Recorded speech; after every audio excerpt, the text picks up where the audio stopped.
Ôtez pas tous, bien-aimés frères et sœurs. Ça panique du côté de l'Occident.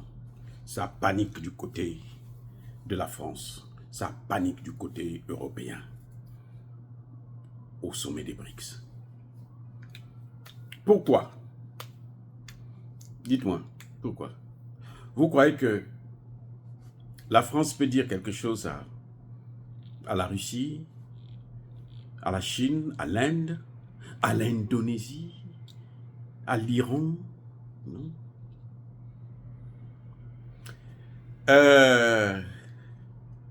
Les Français et les Européens ont contacté les pays des BRICS. Ils se sont rapprochés des BRICS pour qu'ils puissent travailler ensemble en Afrique. La demande a été rejetée net par les BRICS. Maintenant, qu'est-ce que cela veut dire?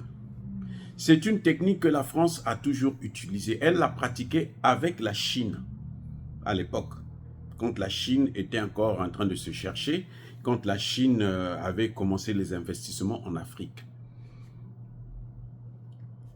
La France a pris l'habitude, quand un pays africain est en train de coopérer avec un autre pays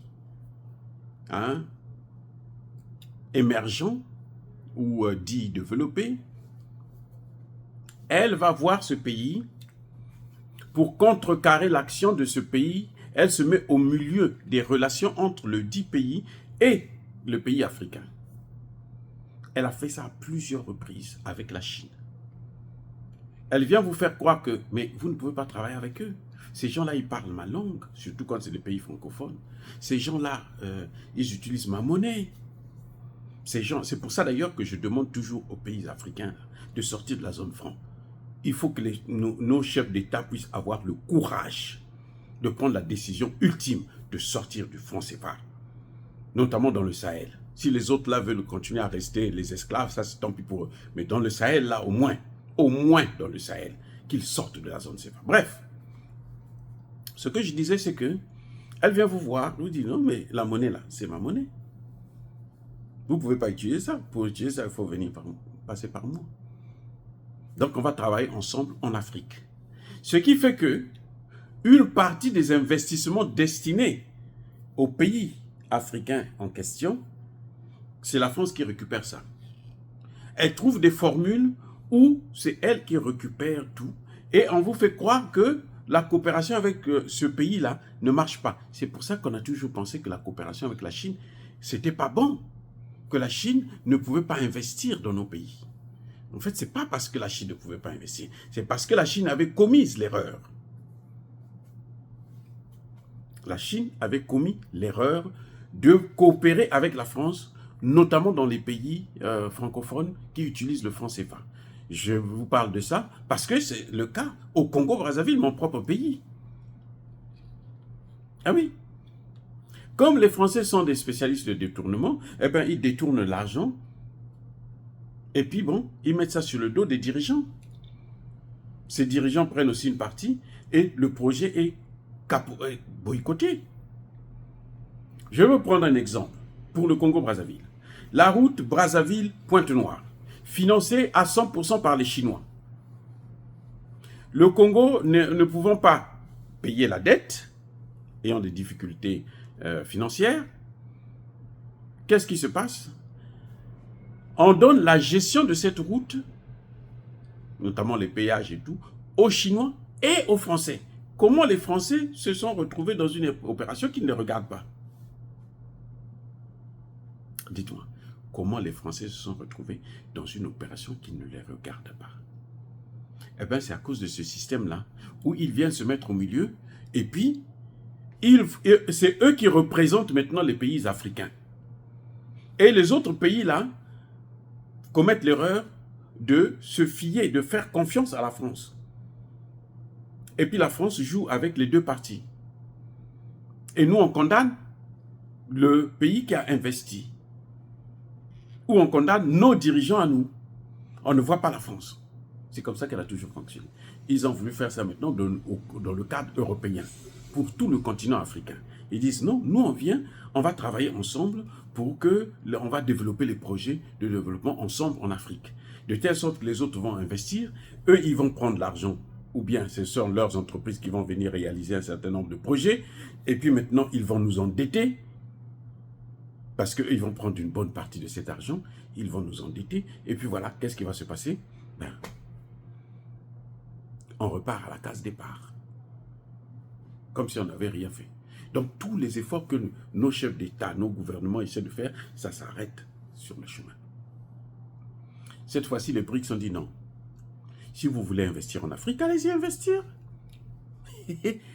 On est en concurrence maintenant. Parce que les BRICS, là, c'est l'opposé du G7, G20 et de l'OTAN. Les BRICS, c'est ça. Vous voyez, donc, on est là dans une situation, mais alors, incroyable, la honte. C'est pour ça que vous avez vu Emmanuel Macron avait demandé de partir assister au sommet en Afrique du Sud. Vous comprenez maintenant l'enjeu? Emmanuel Macron ne partait pas pour rien. Il partait là-bas, c'est pour voir dans quelle mesure lui va se mettre au milieu des BRICS et des pays africains. Notamment les pays francophones. Parce que les pays francophones, là, tous les pays francophones, là, eux, ils ne jurent que sur la France. C'est pas une critique, hein, c'est un fait. Parce qu'il y a des gens qui vont dire, non, toi tu es là, tu fais que nous critiquer. Non, c'est un fait. Les pays africains là, ne jurent que sur la France.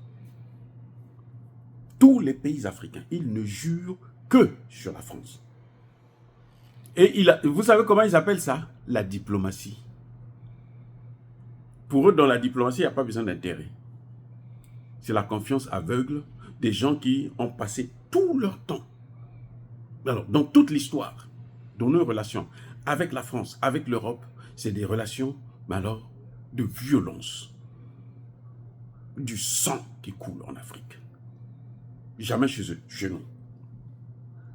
Donc, Emmanuel Macron, quand il partait, quand il avait demandé d'aller au sommet de l'Afrique du Sud, là, son objectif, c'était ça. C'est maintenant que ça se fait savoir, puisque cette fois-ci, c'est l'Union européenne qui demande. Parce que Emmanuel Macron, voyant qu'il ne peut plus parler avec Poutine, vous savez que même l'Allemand, là, Olaf Scholz, il veut parler avec Poutine, il appelle Poutine au téléphone, Poutine ne veut pas lui parler. Oui, Poutine ne veut pas lui parler. Vous comprenez? Donc, leur objectif, c'est venir faire comme la France a toujours fait dans les pays qui utilisent, les pays francophones, et notamment ceux qui utilisent le franc CFA. Elle vient se mettre là, comme si c'était elle qui était le parrain. Ça s'est arrivé, ça s'est passé avec le Japon aussi. À l'époque, les Suzuki venaient d'apparaître, de sortir. Lorsque les Japonais lancent les Suzuki, au Congo-Brazzaville, mon pays, parce que moi je parle de ce que je connais. C'est un fait. Au Congo-Brazzaville, les premières Suzuki ont été vendues à 500 000 francs CFA.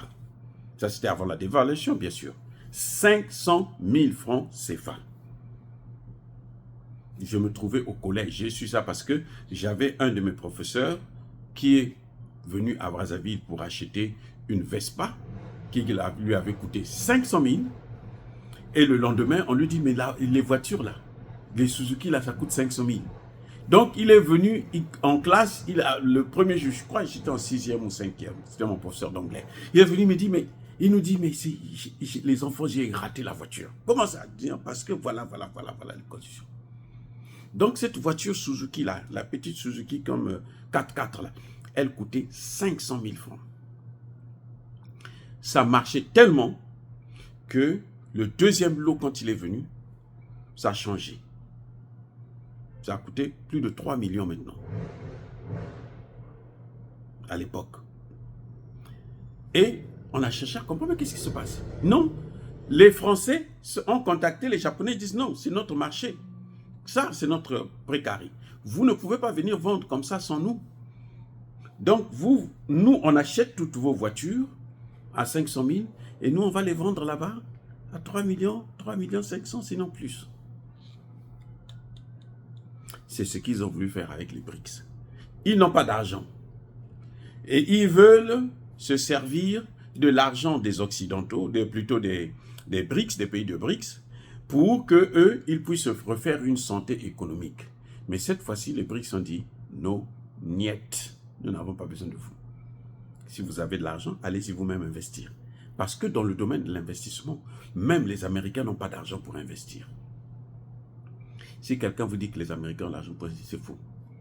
Les Américains ont l'argent pour faire la guerre. Parce que c'est là où ils gagnent beaucoup d'argent. Donc ils investissent beaucoup dans ce domaine-là. Mais le commerce là, les Américains ne font pas ça. Ils l'ont fait avec la Chine, l'Indonésie, Taïwan et autres. Mais avec l'Afrique, ils avaient toujours dit que l'Afrique doit rester comme ça. Donc on n'investit pas. Et maintenant qu'ils ont des difficultés, eh ben même s'ils ont envie de le faire, ils ne peuvent pas. Et c'est bien fait.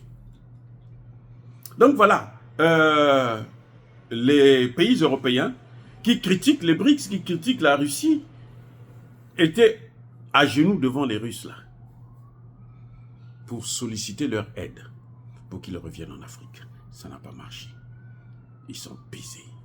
Dire cela, c'est inciter à la haine ou à la violence. Non. Ya ba colère ve, ya malembe. Encore une fois de plus, bien aimés frères et sœurs, je persiste et je signe. Soyez bénis. Soyez abondamment bénis par le Dieu des Kémites et par nos ancêtres angélisés. Mais que tous ceux qui persécutent le continent africain le pillent et le déstabilisent, qu'ils soient noirs, blancs, chinois, arabes, juifs, indiens ou qui qu'ils soient punis, maudits, foudroyés, neutralisés, écrasés, effacés par le Dieu des Kémites et par nos ancêtres angélisés. Vive l'Afrique éternelle, j'ai dit et j'assume.